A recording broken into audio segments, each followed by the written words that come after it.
हो हो, ते घेईन बराबर आहे देव. इकडल्या थंडीचा नाद नाही करायचा. इकडं कसं आहे, नाकात कळी टाकली तर डायरेक्ट कुलतीच निघते. नाही तर का गा, या बहीण माया मी संध्याकाळी तसं वाटते का इस्त्यावर झोपाव का का तो. पाय ऐक मग, आबाळ गडगडे शिंग फडफडे, आबाळ गडगडे शिंग फडफडे शिंग. काय म्हणते का गाण्या भाऊ, कसे हालचाल? हालचाल करायचे ठीक आहे बा. फक्त हे थंडीन थोडंसं आहे आता रिकामपोर.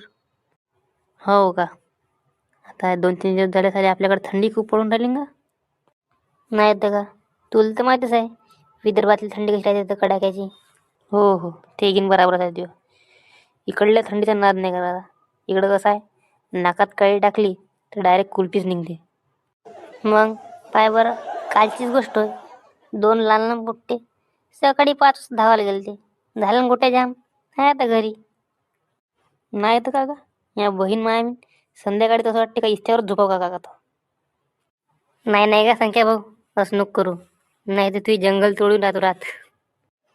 कालच मी ना बातमीवर पाहिलं का, या माया मी एक जण परसाकडे गेला ना सकाळी सकाळी, बस तिथंच दुधाचं थंड झालं. नाही पण एवढं आहे, थंडीसारखा रोमांचिक दुसरा ऋतू नाही. जसं थंडीत मजा येते तसा दुसऱ्या ऋतूत नाही भाऊ. नाही नाही, हे घेईन बरोबर आहे तुझं.